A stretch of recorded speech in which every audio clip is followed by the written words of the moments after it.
Hello, once again. This is Marshall Sanders coming to you unedited as usual. Good morning, good afternoon, and good evening to wherever you are throughout the world. This is a continuation of my White Matrix series on the reparations part. And as I promised in the last video, this part has to do with reparations, white prosperity. Now, I know this doesn't sound particularly well in many people's eyes. After all, it is whites that have been a benefactor of the slave labor rather, of blacks in this country, and continue to be. However, we're living in a system, ladies and gentlemen, that if we were talking about the 1950s, the white person was generally, even the core of the whites, were generally well off to black normal standards. However, now less than 60% of these white Americans have $1,000 in their bank account. That generational wealth in the last 70 years, having gone back hundreds of years, in a lot of cases, not all cases, of course, is now to the point where they are enslaved by the slave that they themselves were prospered from. Excuse me. So, why, Marshall, I guess the question would be, would you want white prosperity? Well, as I mentioned in the other video, this is not about revenge.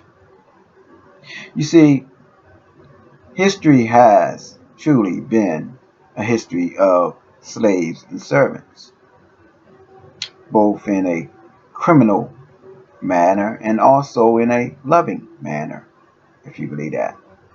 In the Israelites' way of system, the way God framed it for them anyway, was that they treat the servant to a point of wanting to reparation them. In other words, God gave them a certain amount of years to which they were supposed to serve under someone. And when they went out from that servanthood, and not slavery, that is, that servanthood, the person who had hired them for that would give them their wages. And not only their wages, he would give them more than enough so that they could do everything they needed to do in their new life, not being a servant. So it wasn't simply, hey, give you enough, you have enough to perhaps do some small things, and now you can just find yourself in the same predicament years later because you're in that same mindset and same financial destitute. Well, that's not what God said. God made sure that the person served for a certain amount of time or had an opportunity to serve their way out of this situation.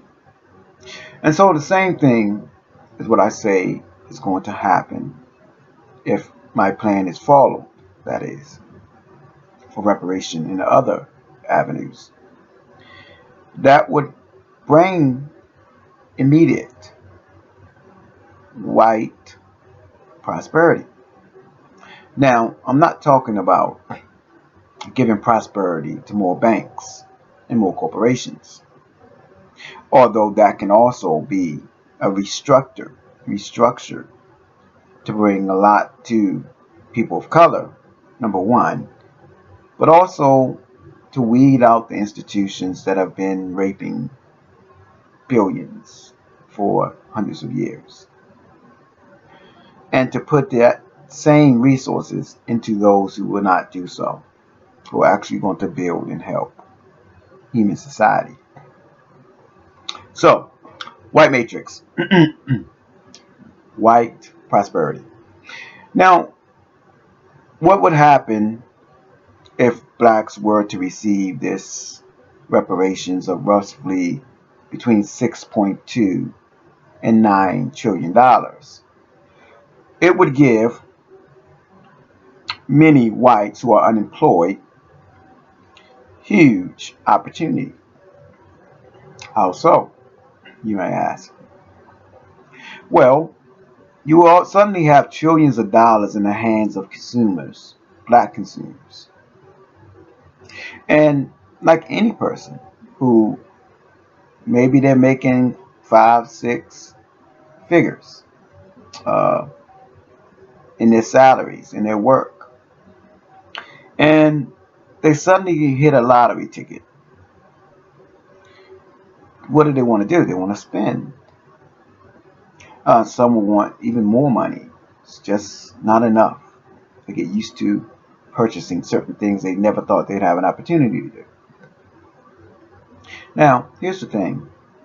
Do you know why racism, rather, do you know why racism is really springing up in the last, say, 30, 40 years? 30 to 60 years, I'm sorry. If you look at when monuments were put up most, if you looked at the most of the white pride and such other things that sprung up, they sprung up since 1960.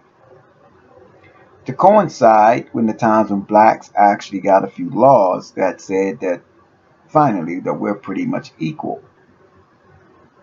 So whites have been threatened economically and societally, and it's caused a violent reaction. So, but when does that stop?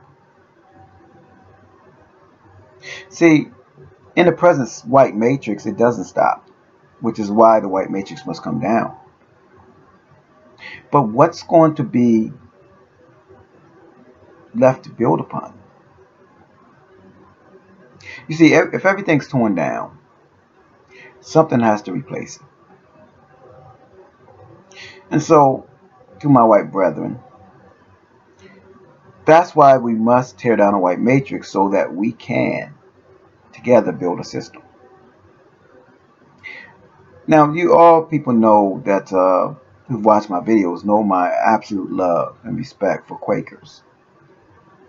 And there's Quakers that have been from the beginning and then to today. Quakers have done a tremendous job in being the greatest of human beings in America. Let me give a little something that the Quakers stated here. Let me read this to you. And I want you to think about this. And this deals with the white matrix and how I view it and how every one of you should view it. If you don't view this way, you're a member of the white matrix. Or you're a racist. Or you're both. There are not any other options. So let me read this to you. Listen, please, carefully. A system that was built by stolen bodies on stolen land for the benefit of a few is a system that is not repairable. Did you hear that? I'm going to say that again a little faster, but this is an amazing quote. And you have to really understand this to be true. If you do not understand this to be true, again, you meet the criteria of one of those three in which I mentioned before. Because this is self-evident. You know, the same thing that you put in the Declaration of Independence. It's self-evident. The evidence is right there in front of you. It reveals itself as evidence that no one can deny. Okay? A system that was built by stolen bodies on stolen land for the benefit of a few is a system that's not repairable. You see, you can't repair that. You can't repair that. You have to destroy that. I repeat, for emphasis, you can't repair something like that. You have to destroy the institution of that slavery, of that demonology. That's what it is. It's pure, unadulterated, self evident evil. And you can't repair evil. You have to dispel evil. And so this system has to come down. And for whites, blacks, Chinese, Japanese, Arabs, Muslims, Christians, whatever, any of that, to have any chance of building a good system, as it has in many countries. America's not the only country in the world that is multiracial, but America is the one that has the most problems by far because we still depend upon the white matrix. If you go to certain other countries that I have personally visited, the white matrix is not there. So blacks, whites, otherwise get along exceptionally well. Why can't we have that here? And why would you be against that?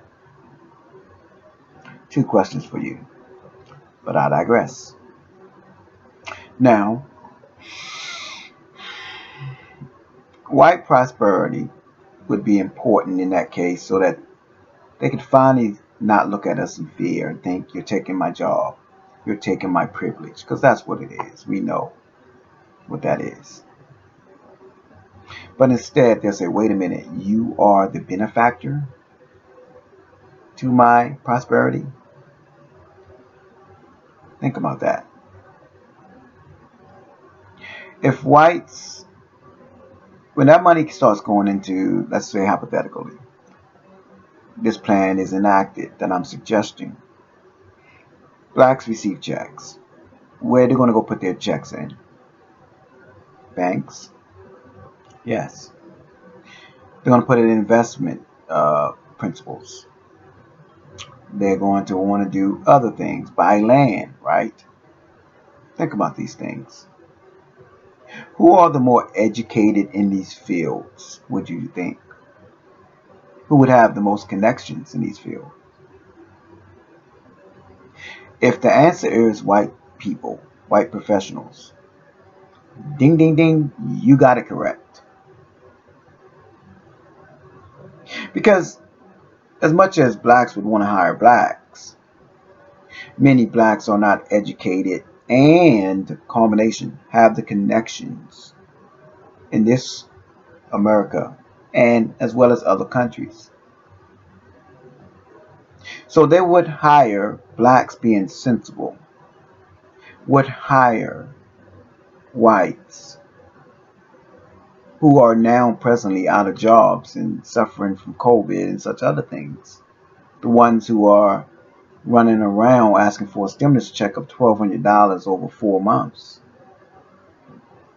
because they don't have any money or job. But blacks would hire them. Not only would they hire them, they would give them much more than what they're making even before the COVID aspect. Why, you may ask? Well, there's a lot I can teach about the economy because most people, pretty much just about 95% or more of Americans are really stupid concerning economy and finances. And I didn't say ignorant because ignorant means you don't know. Most Americans know, but they're stupid, unfortunately. They're what we call in the scriptures willfully ignorant concerning finances. I'm talking about finances now. I'm not talking about in everything. And so because of this high illiterate slash willfully ignorant disposition of so many in this country, they don't realize that having a big number doesn't necessarily mean it has something called economic buying power, which means that the more money that is printed, the less your dollars could buy because it loses its rarity, if you will. However, in making higher amounts here in the United States, that has a transferable ability in other countries. So many whites who desire to retire, say Mexico or Sweden or some other place, dream destination, will actually get to that amount quicker, when they can go to other countries and other locations where the US dollar will hold against the currencies that are there, which means they will become much more wealthier in other countries. Also, having the finances here, they would have connections here because those people which I meant referred to before, the real estate agent that's now looking to uh, set up a house for those prominent blacks to buy, is going to have to deal with blacks because of their money, but they're going to make a lot more sales and land and also the same kind of things that person would do. And the bank's going to hire more personnel because there's going to be suddenly 40 million new people, 40 million or more new people putting checks into a bank account that may not be there today. Who's going to be in charge of these things? 85+% are white.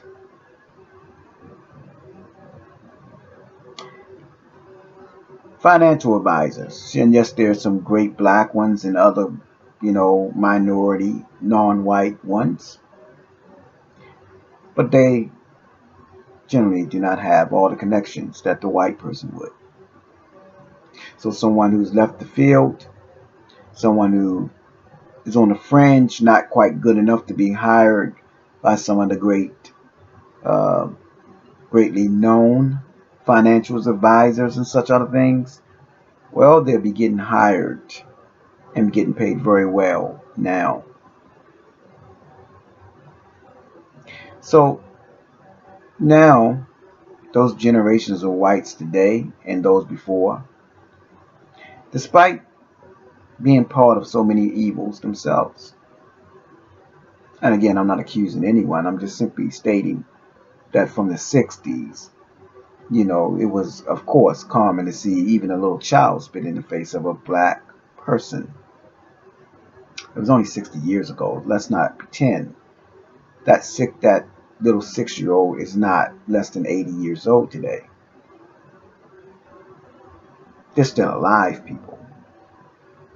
And their hatred has not dispelled. In fact, it probably has grown. And so, again, as I said many times in other videos, it's a good thing for white people that black people do not want revenge. We just want justice. And I'm proud of most of my people for not succumbing to our emotions and still pursuing justice. After all, think of it this way. If black people really believed that they were not good white people to appeal to, then guess what? We would fight for our freedom. Bloodily fight for our freedom.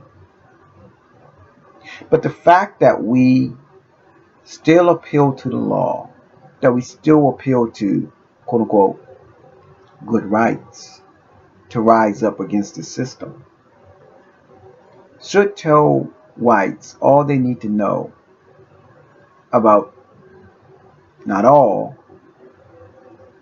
but the wholesome character of blacks in this country. So this video, as I said before, is a call as a requirement for white prosperity through the reparations. First step, of course, through the reparations of blacks. And see, this would have a whole nation, especially our children. We deserve to make a future for our children and our grandchildren and such others. There should not be a division in this country between people because of the color of their skin. There should be a division in this people's country because of the contents of their character and criminality and such other things that are detrimental to the society. Today, that's not true because the white matrix, which is the summation of a few having stolen and enslaved the many. And now, the only way we want to ever have anything at all in this country is to separate the power of those few and bring down this matrix, this white matrix. It's not a black matrix. Blacks did not design this system of enslavement for themselves. Nor did we design something to enslave white people. You see, because as much as people like to say slavery has been around forever, they cannot point out to issues and times of black slavery in America. I mean, blacks enslaving whites in America, I should say. Nor blacks enslaving anyone in America. So, but we got to put down the sword at some point. We can't continue to fight and slash at each other. And the best way to make a friend of your enemy is when your enemy is hungry. Give them something to eat. And give them something to eat off your own table. See, they may not trust, as whites don't, because of their white guilt syndrome. They may not trust a handout from the blacks or a peace offering. Because they say, why would you give to me, your enemy, something to eat in my time of need? And they would rather starve rather than take from the hand of someone who they know they've done evil to. But you know what? If you come and set the food in front of them, and you come to set the drink in front of them, and you pour yours first, and you slice up your food first, and then you separate a half for them of both of those food and drink, and you give thanks to God for what He would give to both of you,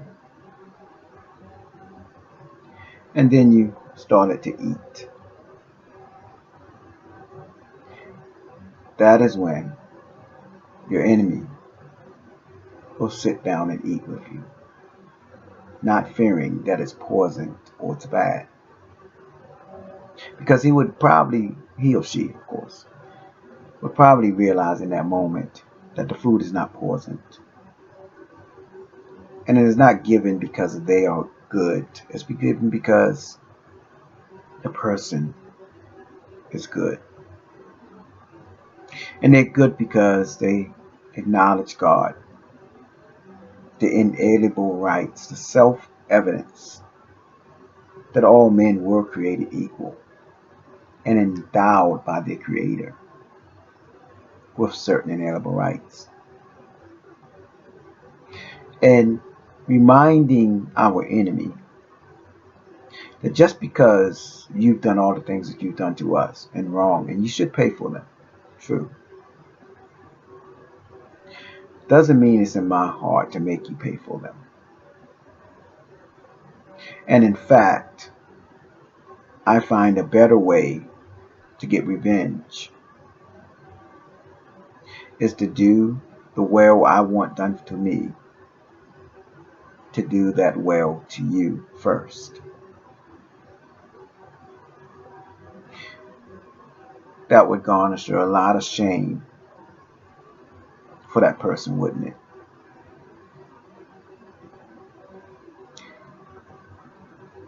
Maybe then whites will acknowledge us. And even if they don't, it don't matter. But maybe then they will acknowledge that they've been wrong.